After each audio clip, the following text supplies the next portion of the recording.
Good evening, darling Masterful speakers.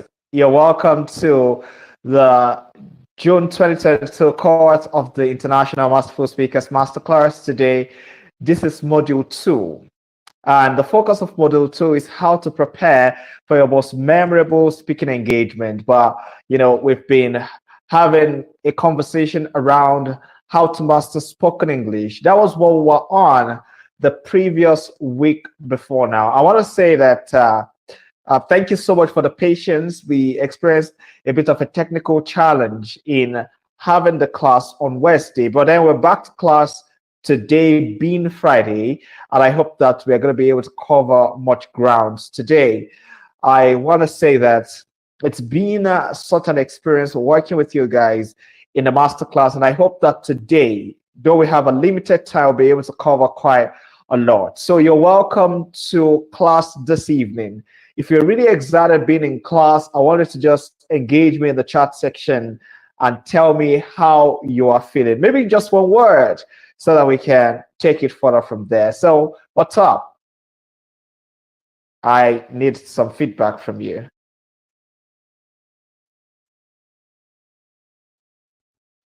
Excited, Andrew Gold said.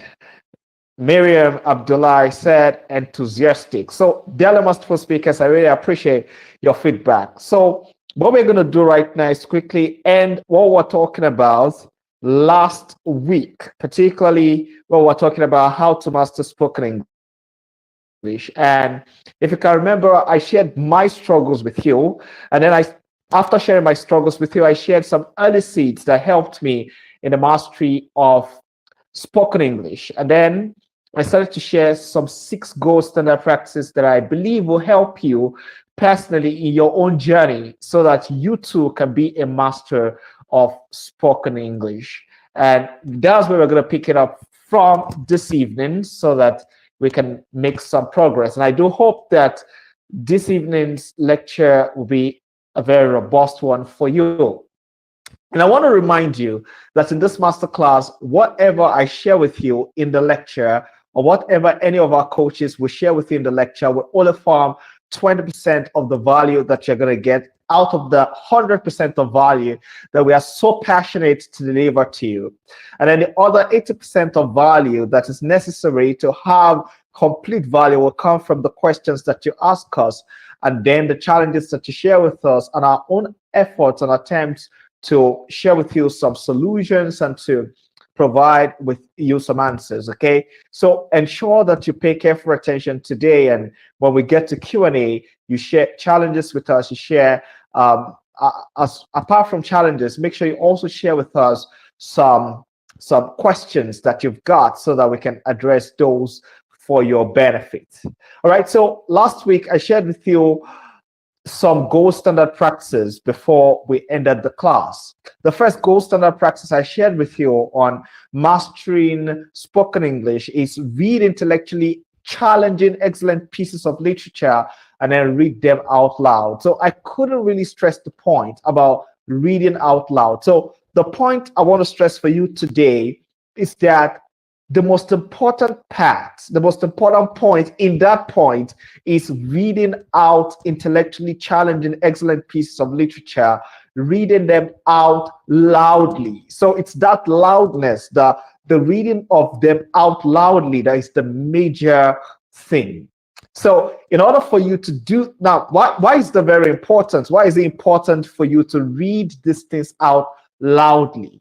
Why is it important? I wonder if someone can guess. I wonder if someone can give me their own ideas in the chat section while I speak about my own idea of this. You see, it cannot just be one idea. I might learn from your own idea. Not that I will definitely learn from your own idea. So I want you guys to engage the chat section while you listen to me as I talk to you about my own idea about why it is very important that you read these intellectually challenging, excellent pieces of literature out loud. Now, I've already told you guys that an example of an intellectually challenging, excellent piece of literature would be William Shakespeare's works. Yeah, it's intellectually challenging. The phraseology is complex. Many of you are going to run away from it in a society that is so bedeviled by a love for oversimplicity, you will all run away from that complexity of thought, of writing, of expression. But if you really want to be not just a good speaker, but a masterful speaker, then you have to do beyond that. You have to commit to reading intellectually challenging, excellent pieces of literature, and not just reading those excellent pieces of literature that are intellectually challenging, but reading them out loudly. Now, others of you might say, but I don't have access to William Shakespeare's works. That's not a credible excuse, because we live in an age where someone like William Shakespeare died long ago. His works that would be in the public domain. In other words, you necessarily do not have to buy the works of William Shakespeare. You can get them free of charge. They're in the public domain. So all of the royalties that would be going to him and all of those things are no longer really the issue for the society now. His works are now a transgenerational blessing. So you don't really have that excuse anymore. Okay, but let's say you don't like Shakespeare. Let's say you're not going to engage with Shakespeare. Are there other examples of intellectually challenging, excellent piece of literature? Yeah. If you can flow with Wole Soyinka or Chimamanda Ngozi Adichie, if you can flow with people like that, make sure several other people that I engage with that some of you might not engage with yet. But let me comment to you. Let me comment to you a particular website. I'm going to type it in the chat section. So pick it from there and make sure you visit this website. So http / brainpickings.org. So that's it. Check it out. Now, when you go to brainpickings.org, I want to know if you guys are with me, okay? So if you go to brainpickings.org, you'll be able to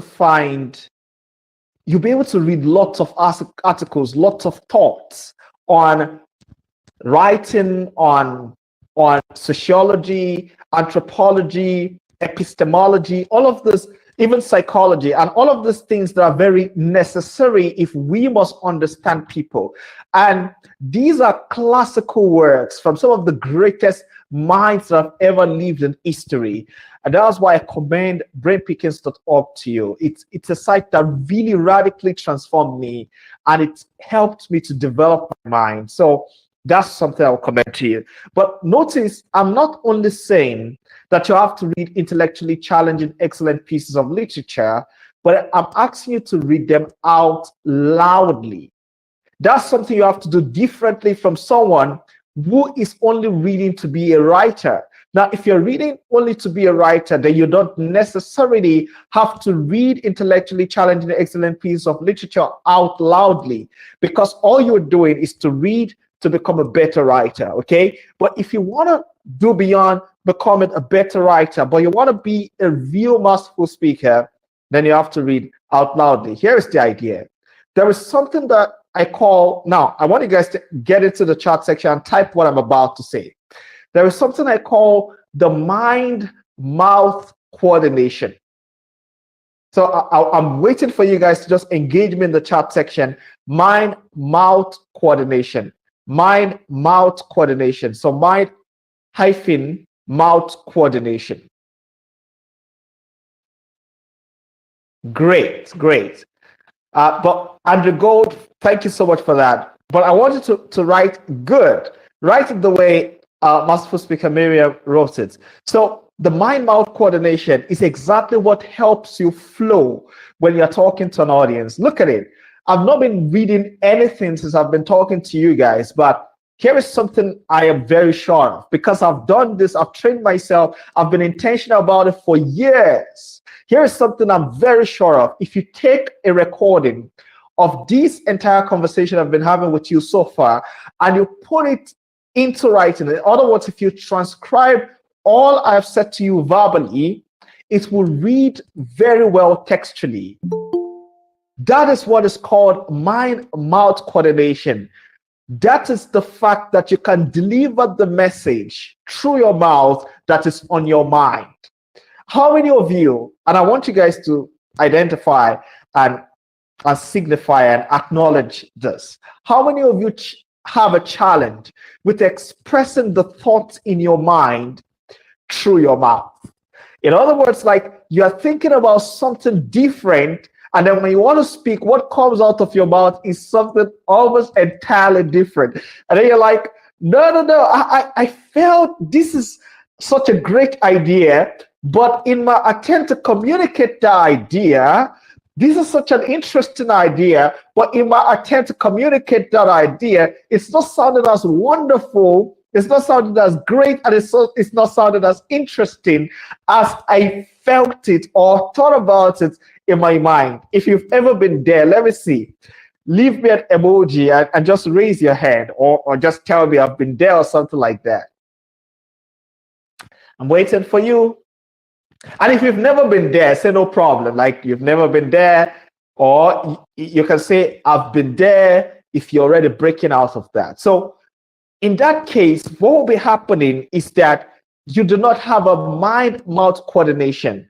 There is no free channel from your mind to your mouth. So your mind has a beautiful thought. Like you've had this great idea, you've worked on this great paper, you've made these great discoveries, and then right when you get on the podium to deliver what you've got to deliver, it's just totally different what's coming out of your mouth. The audience is bored. They're not feeling the excitement that you felt while you were working on the PowerPoint or while you were working on the presentation. It's just totally different.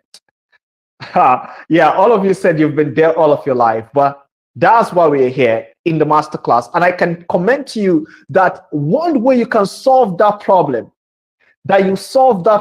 is to read intellectually challenging, excellent pieces of literature and read them out loud. Why? The simple reason is this. When you do that over and again, your mind and your mouth at the same time will gain a form of synchronicity. I hope you guys know the meaning of synchronicity, right? For example, when I set up the Google Meet meeting for this masterclass this evening on my Google Calendar, there was a synchronicity on my smartphone. My smartphone alerted me via Google Calendar that we're going to be having the International Masterful Speakers Masterclass Module 2 today. That is synchronicity. In other words, there is a harmony between my laptop and my smartphone about this masterclass this evening. So when we are trying to get mind-mouth coordination, what we're trying to do is to synchronize our mind to our mouths. So how do you do that? I've told you that when you read intellectually challenging, excellent pieces of literature and you read them out loud, your mind with your mouth simultaneously will gain synchronicity. In other words, your mouth will be synchronized with your mind, and your mind will be synchronized with your mouth. How does that happen? Your mind is processing complex thoughts while you're reading some sophisticated expressions in literature. You get a point, like you're on this page and you're reading some of the greatest thoughts alive, expressed in the greatest styles of literature ever in the human experience, right?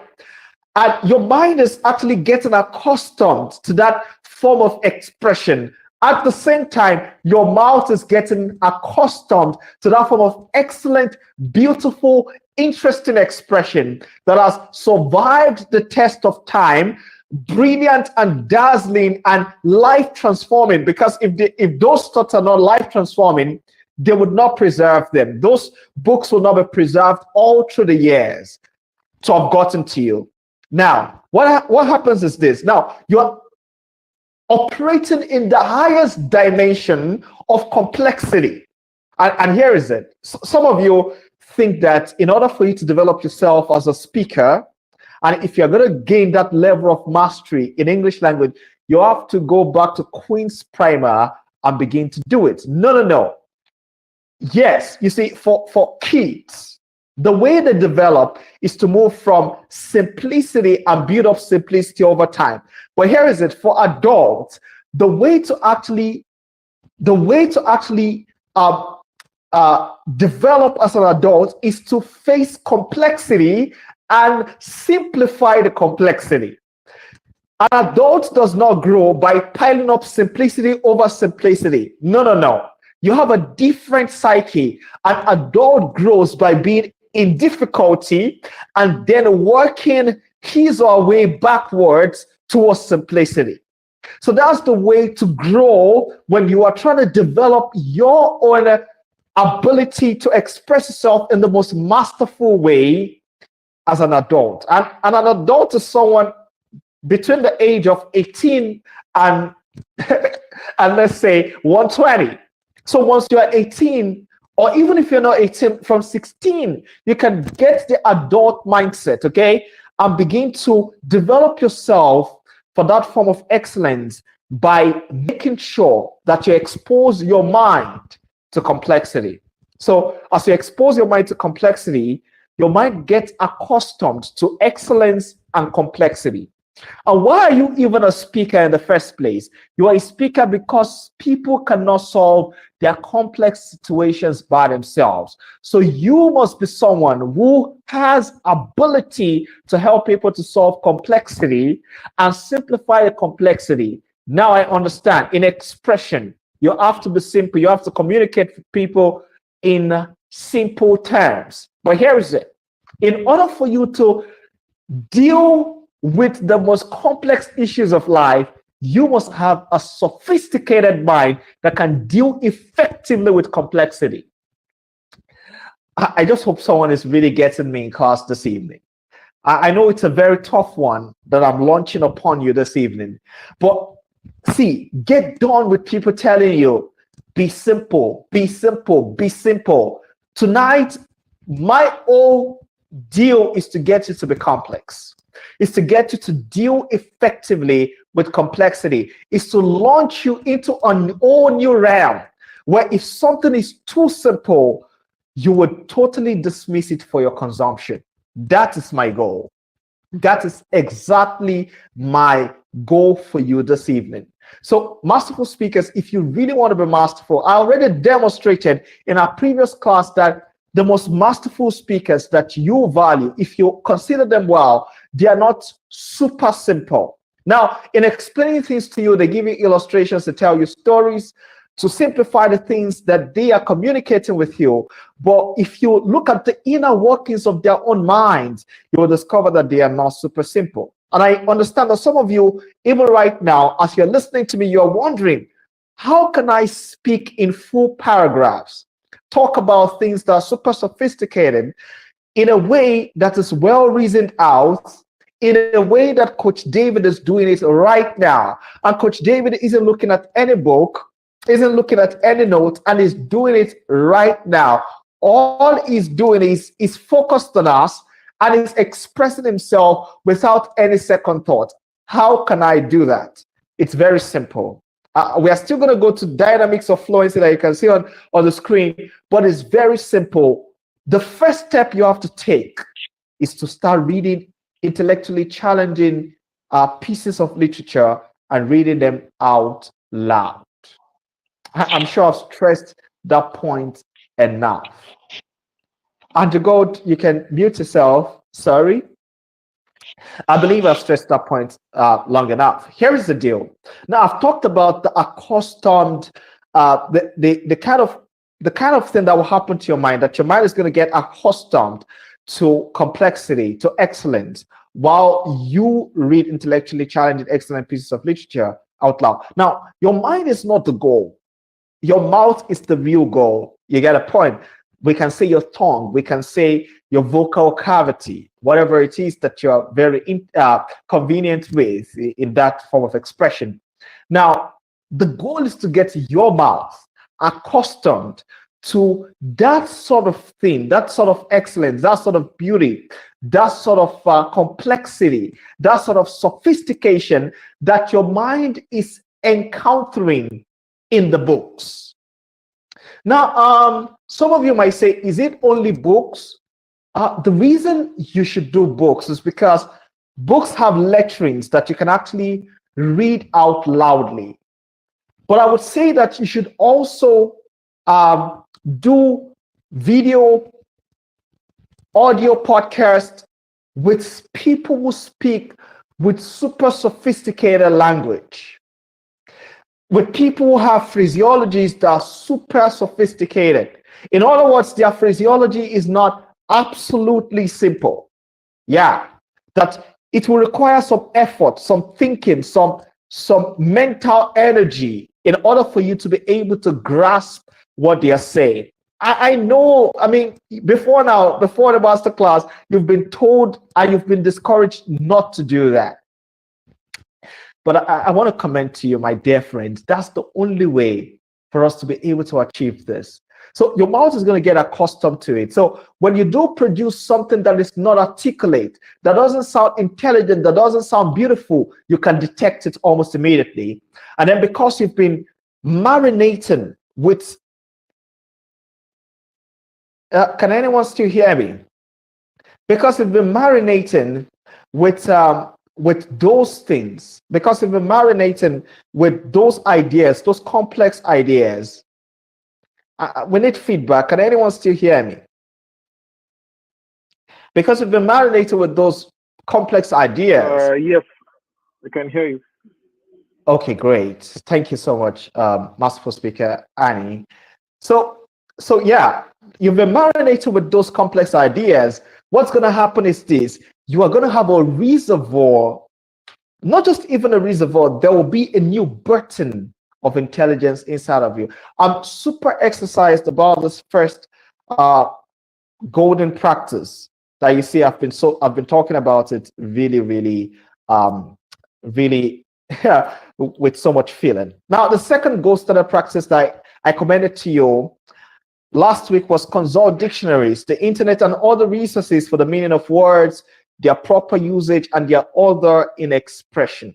Consult dictionaries, the internet, and other resources for the meaning of words, their proper usage, and their order in expression. Now, some of you, if you ever struggle with the rules, with grammar, for example, if people have told you that your grammar isn't accurate, here's one thing I need to tell you. Now, using dictionaries, wonderful. And I remember that I shared some experiences with you guys in the previous class about how that chagrin was a word I didn't know I was using wrongly until I looked it up in the dictionary. Another word that I was so amazed by was terrific. I didn't really know that terrific did not mean terrible, right? I didn't know that until I looked it up in the dictionary. And then I remember back that I used to say that God was superfluous, that like God's power was superfluous. I didn't know that I was saying that God's power was full of a lot of useless, not essential stuff.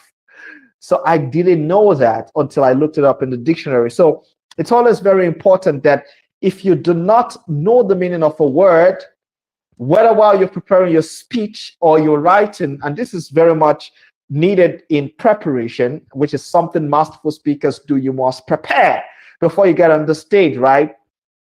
If you have any challenge with a word, do not see it as a sign of lesser intelligence that you consult the dictionary. And I remember talking about Ernest Hemingway was the name I was trying to remember last week that I couldn't remember. Ernest Hemingway, who close to the end of his life was being interviewed. This was Ernest Hemingway was already this iconic, legendary writer back in his day, and it was interviewed and it was asked the question about the work he had just completed, and it was asked what was the most favorite part of him working on it, and he said, well, it was the very fact that he had to keep on returning to the dictionary and making new discoveries as he looked into the dictionary and saw new dimensions to the words that he had known, or whenever he even got confused of any word. And I was like, wow, like reading that interview, I was like, wow, if someone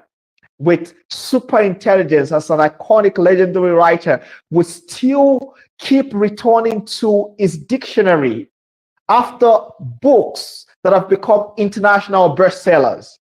Ha! This was someone who was teaching master classes about writing. If he could return over and again to the dictionary, there is no sign of lesser intelligence if I do the same. I can tell you it takes genius to aim for that level of precision, to aim for that level of certainty when you return to the dictionary and other reference materials for the proper usage of words and their order in expression and even the meaning of those words. But I want to say that apart from looking at the dictionary, checking the thesaurus, checking treasury of figures of speech and other stuff like that, one thing I do every year is to return to the 24 rules of Concord. I want you guys to just go to the chat room and write 24 rules of Concord. Now, that's something I want you to study all by yourself, because when I train writers, I work with them for like 3 months personally. I do not really train writers. If I really want to train writers and make them experts, if I want to take a writer and transform the writer into a full-scale expert, I do not teach them in a class like this. I take the writers like one-on-one coaching.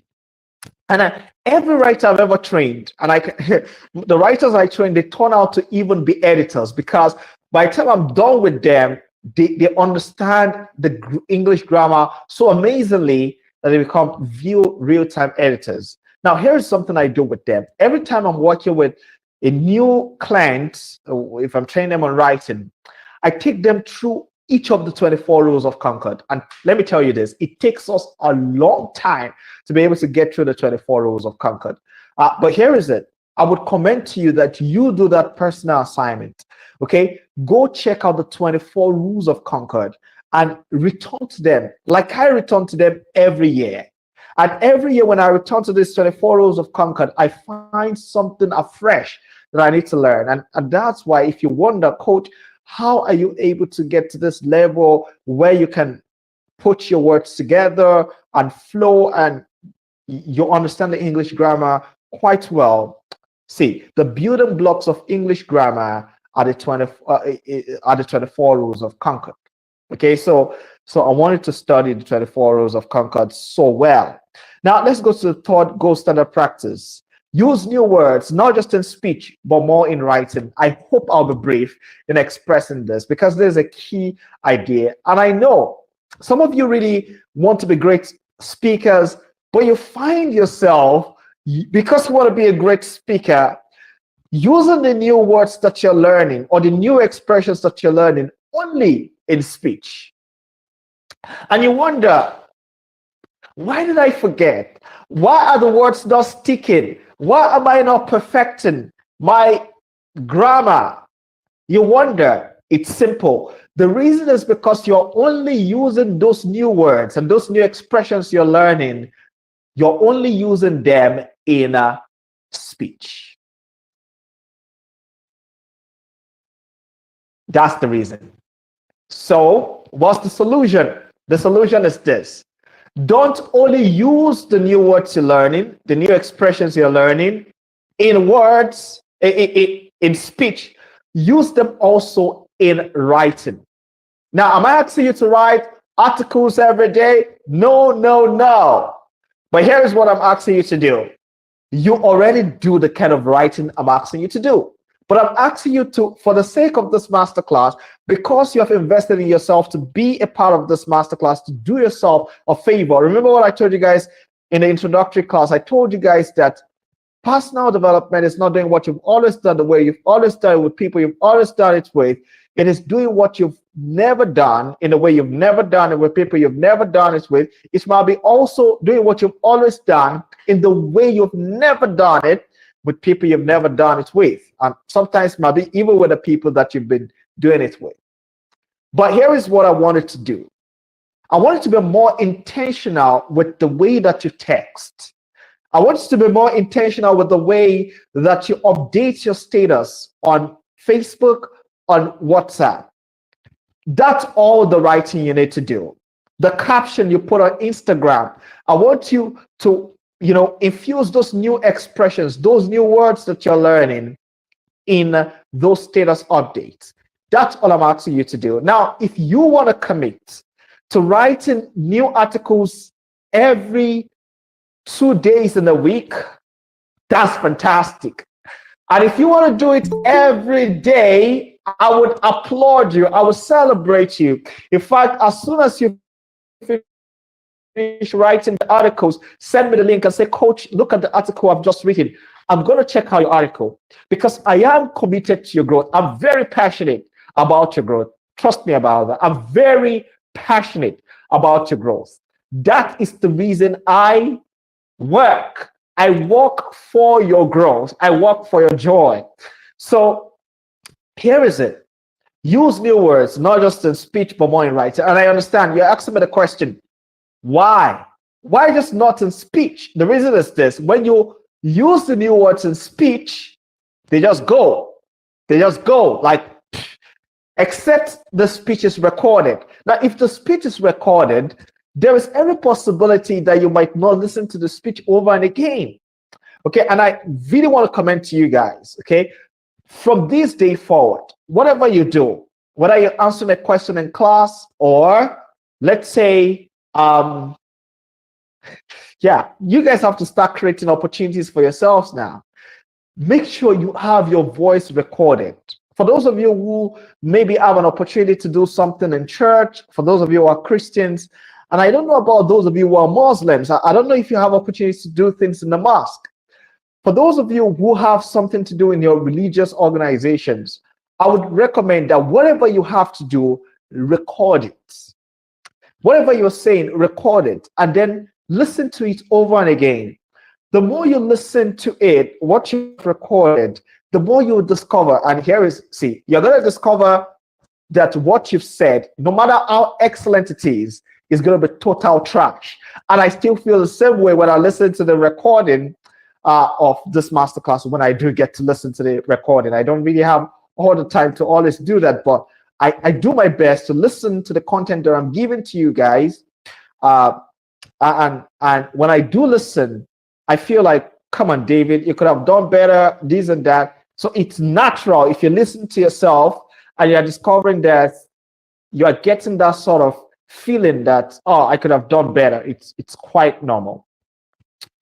But then you should not only use the new words you're learning, the new expressions you're learning in words, use them also in writing. Now, the reason is this. I don't want to ask this question because I ask it every time, and just a few people would say, okay, let me ask the question first of all. I'm not asking it directly to you. Take it as a rhetorical question. How many of you, when you do make a post on your status on WhatsApp, never check that WhatsApp status until it disappears, until, after 24 hours, it disappears? Now, just a few people will say, I never do that. Many people would say, I check many times. And I can relate because I also check many times. Now, when I check many times, I'm not checking for the number of people who are viewed because, yeah, I used to have quite lots of views until my phone had an issue. But I'm looking at what I've written. I'm reading it back to myself. And every time, oh my, Mrs. Miriam doesn't check. Masterful Speaker Miriam doesn't check it at all. Wow. Then you have to start checking it at all. You have to start checking it often. So for me, I read it, I check it, I read it over and again. I kind of try to make sense of it. I get some deeper meanings to what I must have written. You get a point. Now, that's why I'm commending it to you. It's that repetition that brings familiarity with the word. And that's why the word is going to have new dimensions to you. The word is going to bring you into new experiences, new perceptions of the world. Now, I want you guys to take this, just keep it to heart. New words open new worlds to you. When you learn a new word, when you learn a new word, it lands you into a new world. New words open new worlds to you. When you learn a new word, it lands you in a new world. So yeah, does it. New words open new worlds to you. And that's why you should never be afraid of new words. There are people that are like, oh, come on, too many new words, too many big words. I'm like, there are no big words. There are only unfamiliar words. Okay, there are no big words. Now, let me ask you the question. Is hippopotamus a big word? Some of you would say hippopotamus is not a big word. But hippopotamus, for God's sake, is one of the biggest words I've ever known.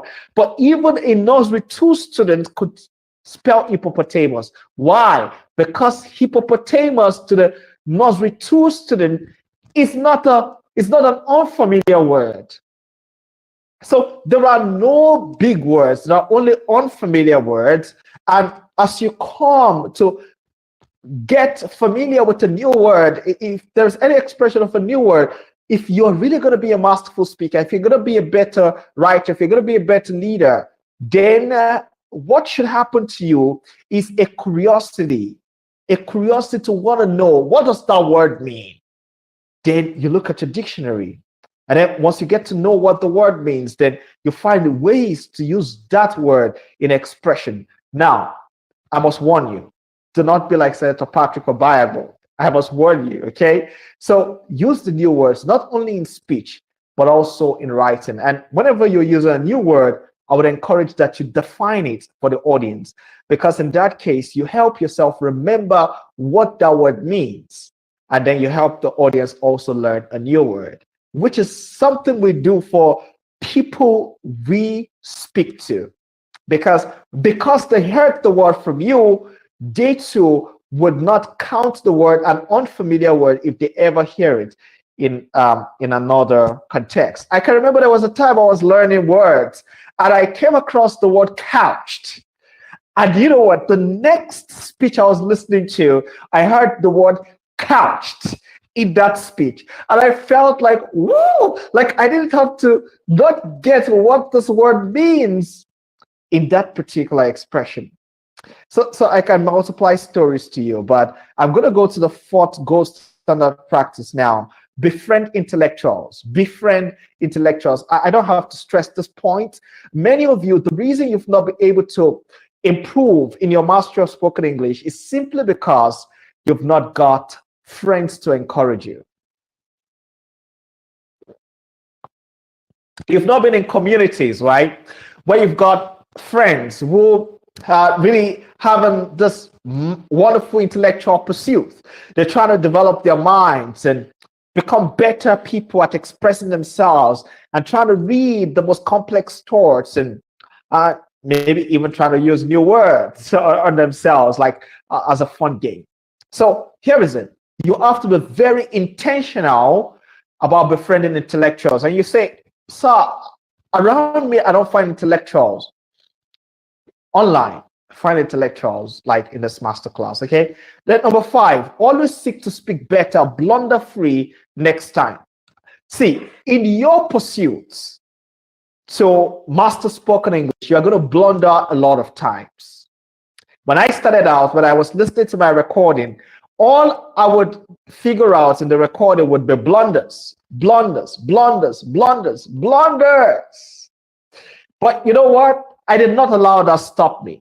I knew something. I was always looking forward to the next speaking engagement where I am going to speak almost blunder free, but it never happened. Never happened. But what that did to me was that it made me to keep pushing. And here was my goal. My goal was that I wanted to speak with such excellence that whatever I'd said was transcribed. In other words, whatever I had expressed verbally was captured in textual format. It would read with so much literary excellence. That was my goal. I wanted that level of articulation and that level of eloquence, so that whatever I said would translate and would read well on paper. So I was looking for perfection. So I was aiming for it. I was doing my best for it. So I would go speak, I would record, I would listen, I would just hear blunders. I was like, oh, that's so terrible. But over time, as I kept on speaking, I discovered that the blunders were reducing, and I could cringe over just 2 blunders in 40 minutes of talking. Maybe I made 2 blunders, 2 grammatical blunders. That would really undo me. It would totally undo me, right? But over time, I discovered that I not only made the blunders, but as soon as I made the blunders, I corrected myself. I I got to a point where I did not like that anymore, and I wanted to not even make the blunders at all. So I'm at that point now. Like, yeah, I make the blunders, I catch myself, I correct myself. Sometimes I do not catch myself, but when I listen to the recording, I'm like, oh my God, what's that? But no worries. I'm still looking forward to the next coaching class, next masterclass, the next speaking engagement where I am going to speak blunder free next time. And I've been enjoying myself just talking to you because I have not noticed any blunder I've made so far up till this point in the past 5 minutes. Okay, so it's a fun experience. So I think I'm growing. So if you are at that point, like me, at the point where I was making lots of blunders, then I want to say that if you look at me, then you can find hope. Because you too will get to that point where for 15 straight minutes, you'll be able to express yourself without any blunder. There'll be such a torrential flow of words just pouring out of your mouth, and they will be so beautiful. They will hit the heart of your audience like music is hitting their ears with no form of glitch. Let me say I'm performing before you, but I'm performing so that you can be encouraged. I'm performing so that you too can have hope. But how do you get to that point? It is the very fact that you never turn down any invitation based on the fact that you think you're not good enough yet. Because it's by accepting those speaking invitations that you demonstrate to people that you're a masterful speaker. And it is when you make blunders in those speaking engagements, in those speaking opportunities, where you are introduced as a certified masterful speaker, that the blunders will mean a lot to you, that will then make you to drive yourself and stick your ass to the chair and learn the rules of Concord so that you can really master them. So there are times that maybe you are actually speaking. I can remember that I was speaking at a conference just this year, about 3 months ago, 4 months ago. I was speaking at a conference, and at that conference, I was introduced as the Masterful Speakers Coach. And it was a conference where I was to train writers and speakers from several campuses across the country. This was a big conference, to be frank. And I can tell you that in my opening statement, I made a blunder. And interestingly, that was the only blunder I made in that speech altar. And I made reference to that particular blunder later because, I was training speakers and writers. Now, I said that to make a point. I said that because there are times, maybe in your opening, you make a blunder. And if you are too conscious of the blunder, you keep making blunder all along in your speech. Then you will lose coherence. You will not be able to enthuse your audience. They will not feel you because you would lose energy and enthusiasm for your subject because you believe that that initial blunder might have disinterested your audience from you. But it's not true. I can tell you this from experience, and I can tell you this for free, even though you're already paid. So here is my encouragement to you. Whether you made the blunder 5 seconds ago, seek to speak better, blunder free next time. If that next time is 5 seconds later, or 5 minutes later, or 5 hours later, or 5 days later, or 5 months later, or 5 years later. But here is the thing, and I want you guys to go to the chat section. I will never turn down a speaking invitation. Just go to the chat section because very soon you'll be getting them. I will never turn down a speaking invitation. I want you guys to engage me in the chat section. I'm waiting.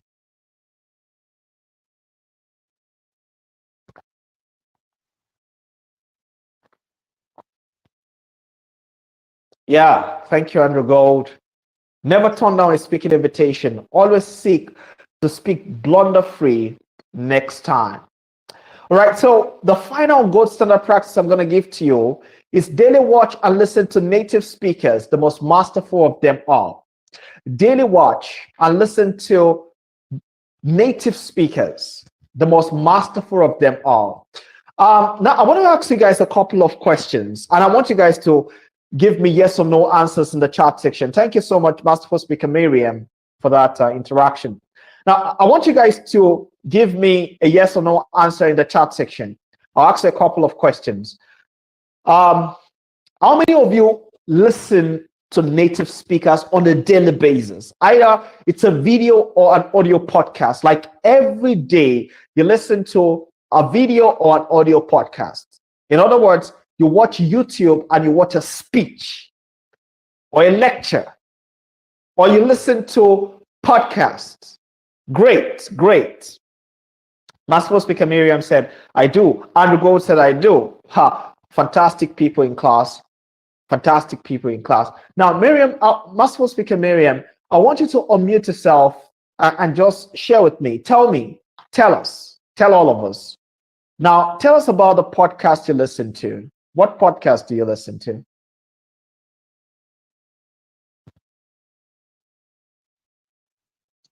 I mostly listen to TED Talk on YouTube or LinkedIn.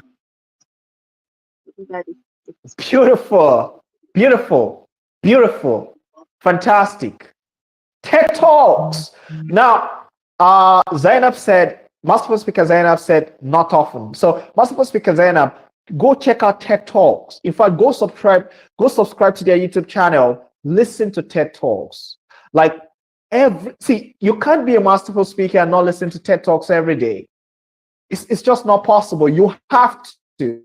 If you've not been doing it, then from this night forward, you have to listen to TED Talks every day. Why? Not only for the public speaking there, not only for the immaculate form of public speaking there, but also for the very fact that you need to gain lots of exposure, and TED Talks will help you get aware of a lot of things that you're not aware of. Masterful Speaker Andrew Gold, could you unmute yourself and tell me about the video podcast that you check out?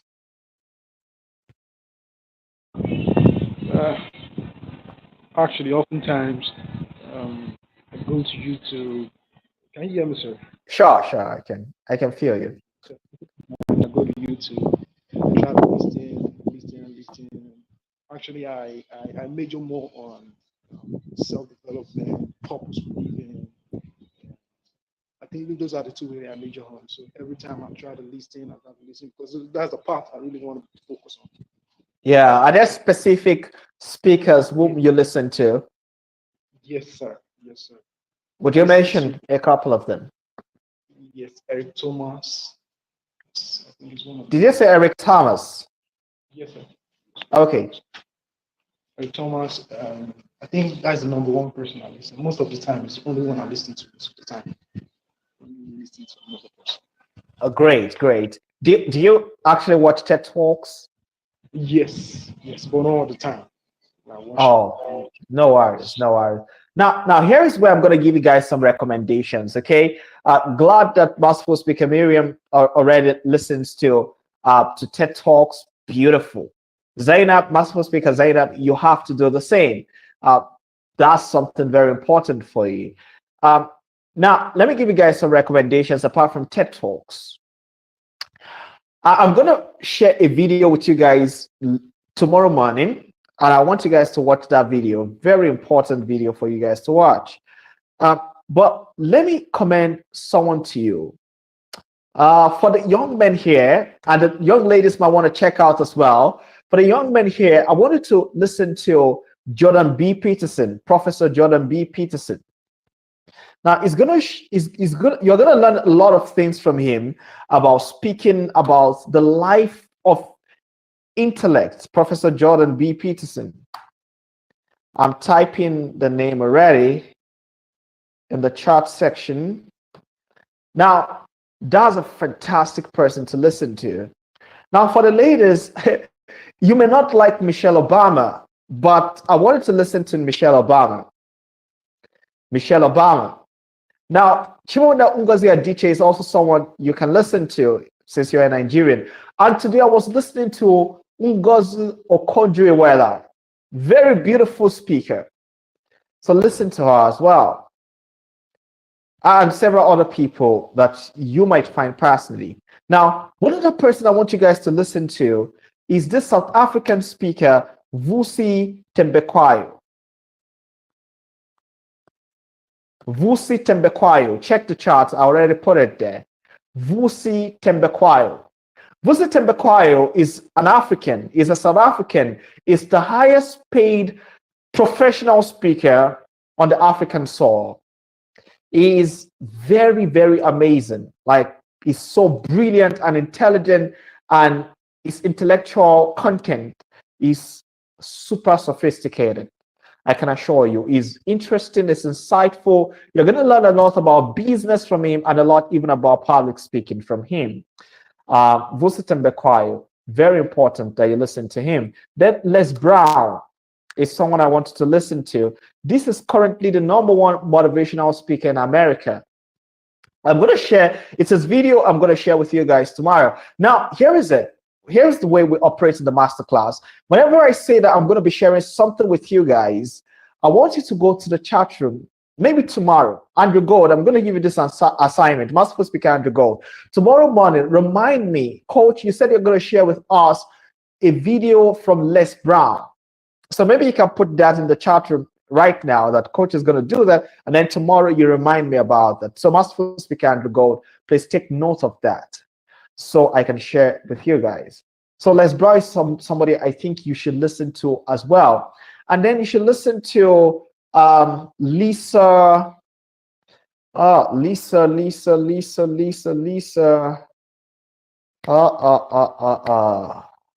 Crazy. Lisa Nichols. Why would I forget? Now, do you guys see what I just did? Okay, Andrew Gold, you tried, Andrew Gold. That was great. So, do you guys see what I just did? I was struggling, but notice I did not feel sorry for myself.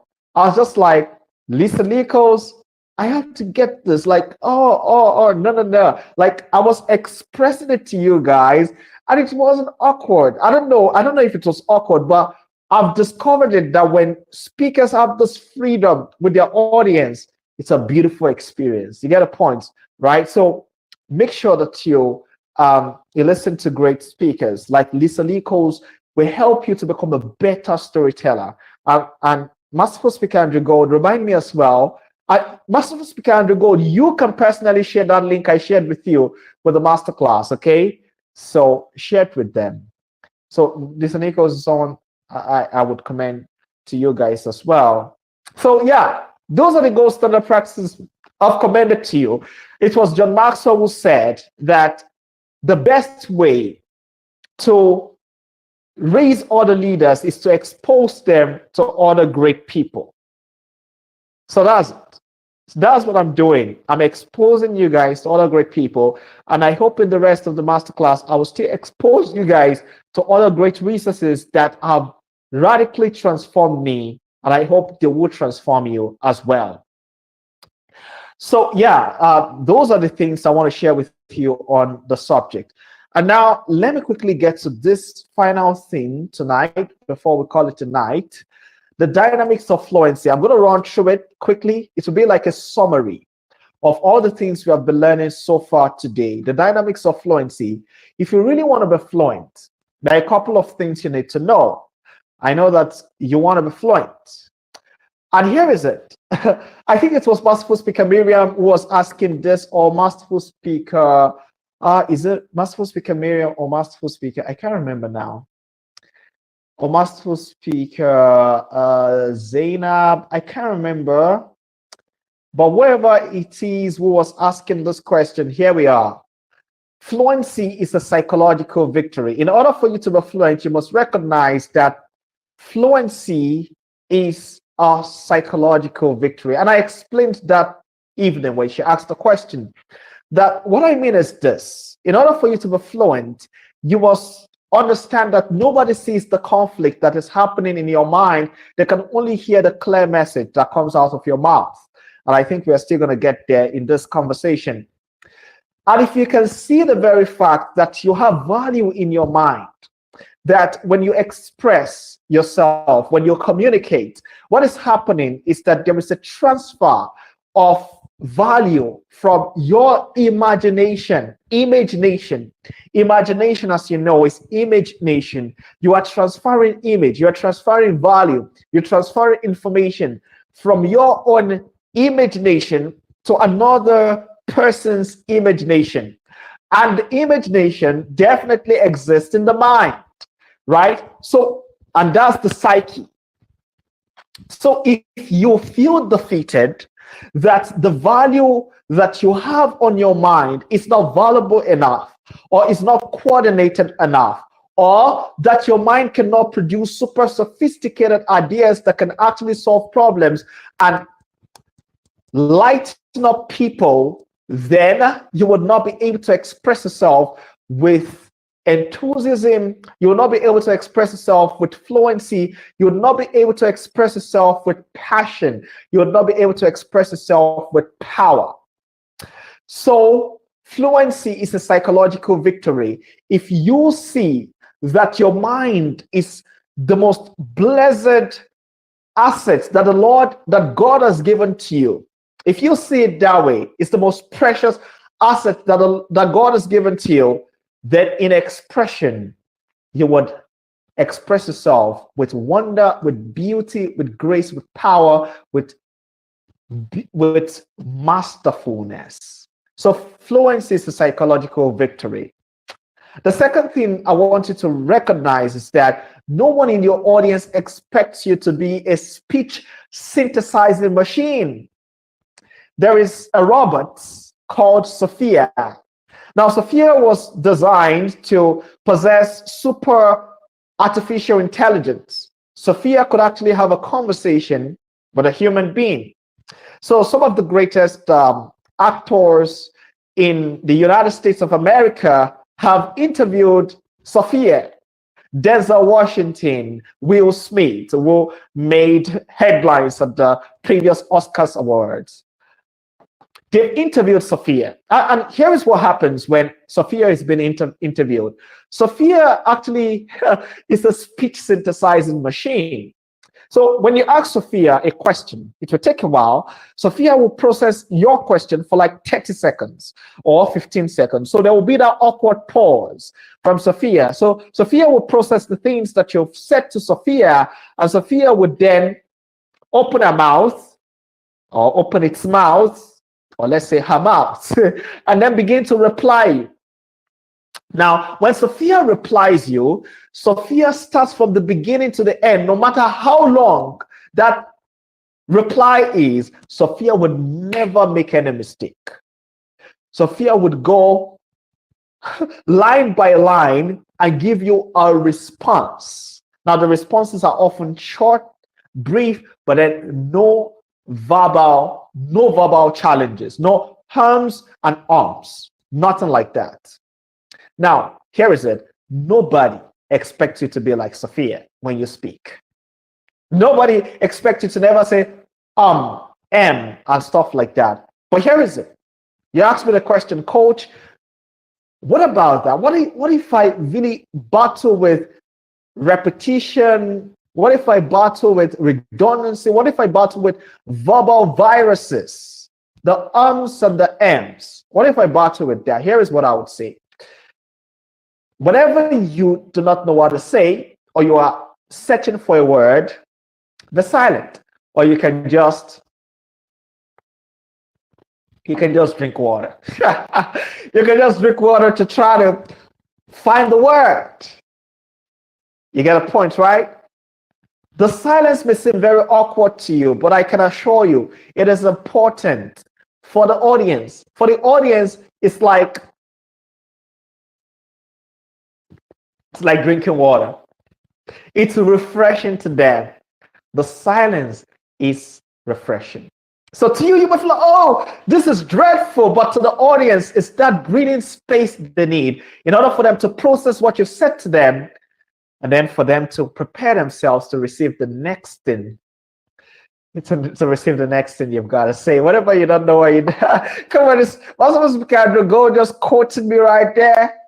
I'm not asking you to drink water. I'm just joking with you. But it's okay. Just drink water to find a word. Almost because God, you're such a funny person. Yeah, you can do that. You can just drink water. Okay. Enough with drinking water. It will become very awkward now if I keep drinking water. All right, so let's keep moving. So in order for you to be fluent, you must recognize that your audience does not expect you to be a speech synthesizer machine. But then another thing is this. In order for you to be fluent, you must recognize that while you speak, no one can see the mess in your mind. They can only hear the clear or unclear message that comes out of your mouth. And I already told you this. How did I recognize this? It was when I started to record myself. And that's why it's very important for you to record yourself. When I started to record myself, I would listen to the presentation, and I would discover that even in places where I felt I was struggling, the message was so clear, and nobody could actually discover that I was struggling. Nobody could discover that. I was the only one who felt I was struggling. And on the recording, it was just very clear. It was just as though even the things I said and rephrased, it was just as though they were needed to be said.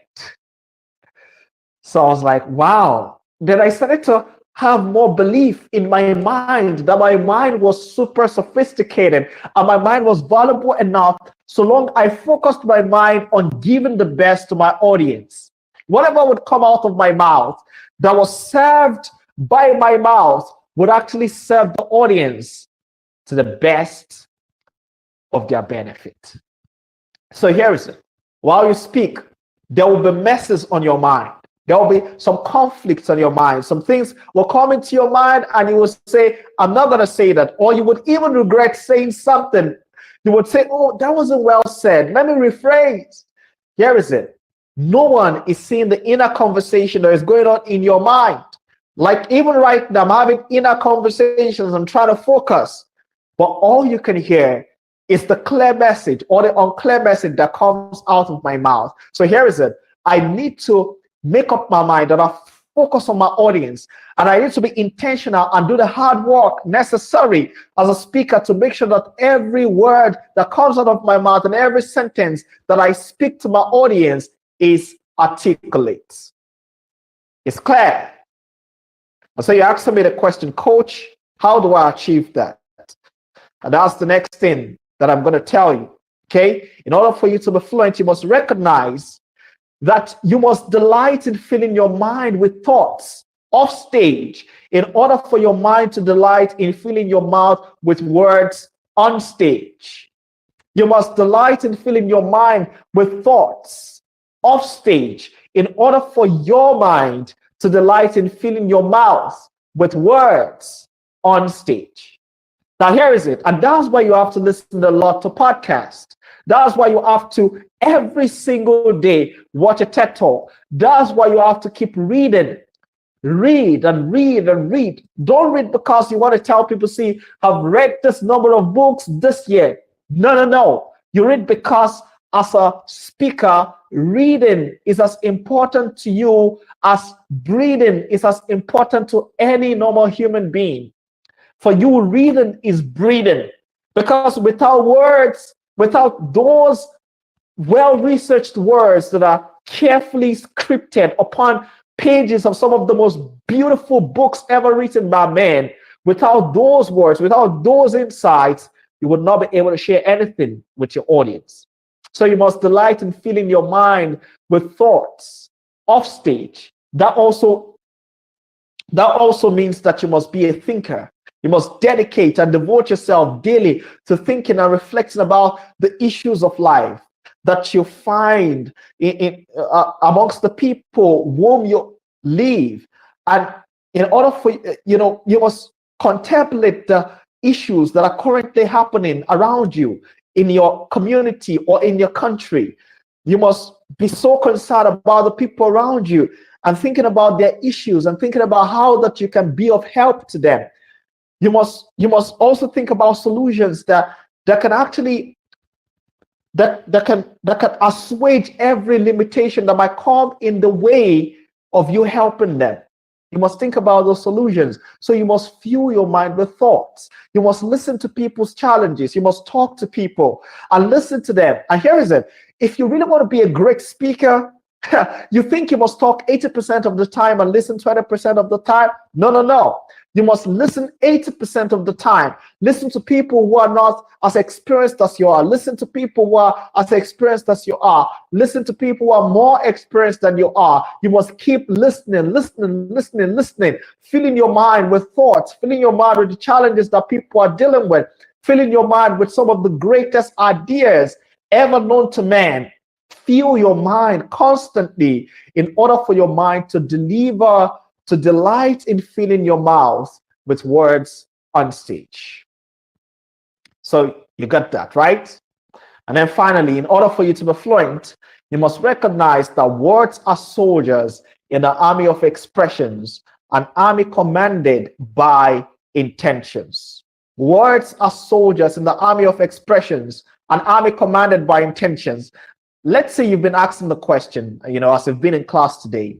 I've been flowing since we got to class. Like, coach, well, I understand you have a PowerPoint. Okay, yeah, that's good.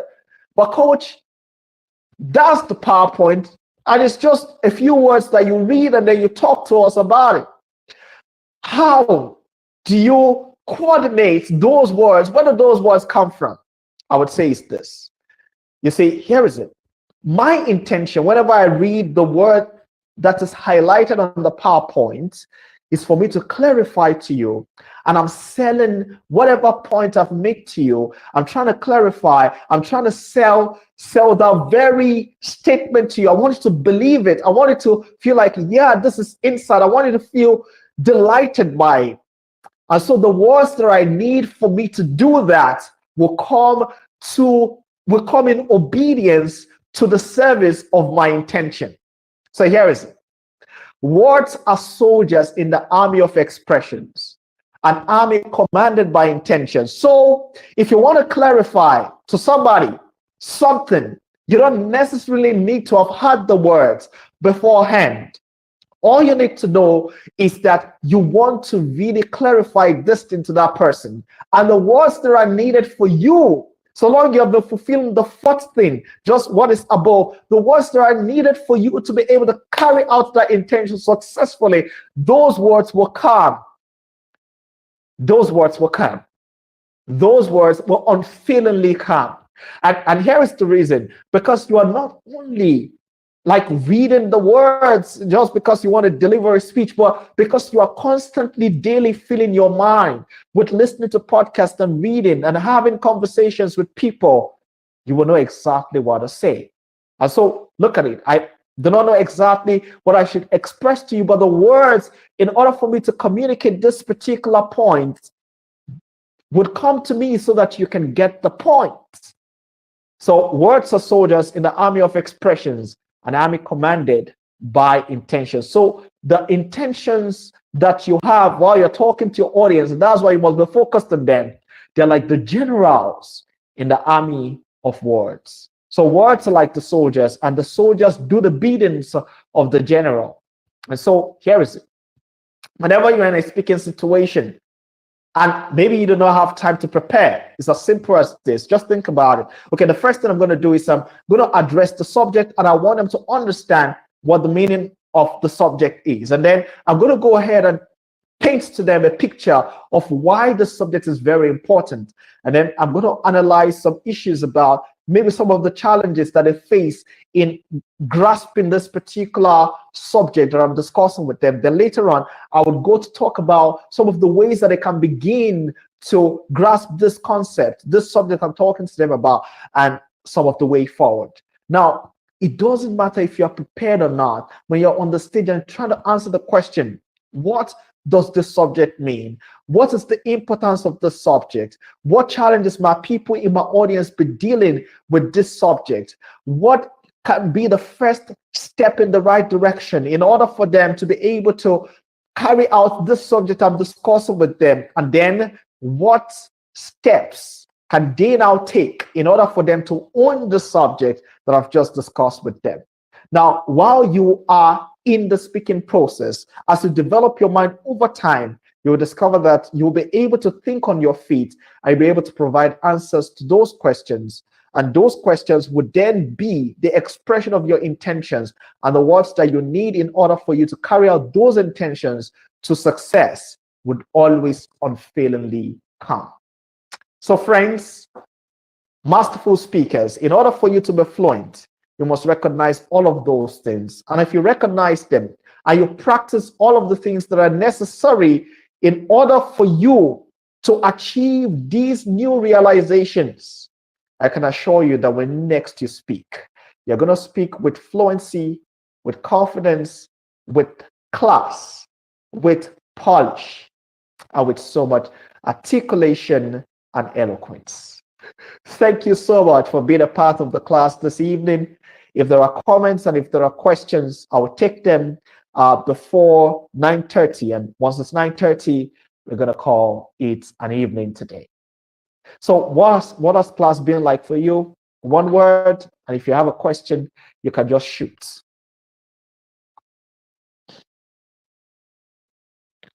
Any questions? If there are no questions, if you have no questions, just type no questions in the chat section. If you have questions, let me know, and then we're going to take your questions, and that'll be it.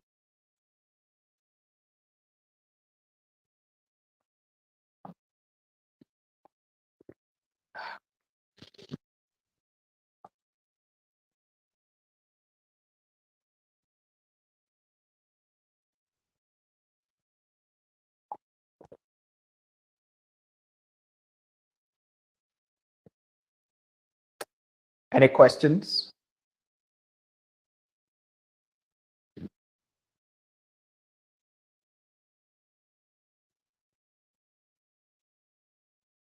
Yeah, looks like there are no questions. It's been a fantastic time in class with all of you today. Now, I know that we couldn't get to the subject of the day. I was just blessed. My gen is still kind of faulty, but power came just at the time when the engineer was giving up on my gen. Power came and we had this class. To God be the glory. So tomorrow, I'm hoping the engineer is still going to come and work on my gen. Tomorrow, I'm hoping that he finds a solution to the generator so that we can have our class tomorrow by exactly 8 p.m. or 7 p.m. So if by 7 p.m. we don't have the class by 8 p.m., we should be in class. Masterful speaker Andrew Gold has a question. He said, Coach, is it ideal to say the words loud on the road? No. I'm not asking you to do that. If you're going to read out your words loudly, make sure that you are not really disturbing anybody. Can get into your room. And it doesn't have to be all that too loud. Okay, it's just that you must be verbalizing what you are reading. Is that okay? Is that a satisfactory answer, Masterful Speaker Andrew Gold?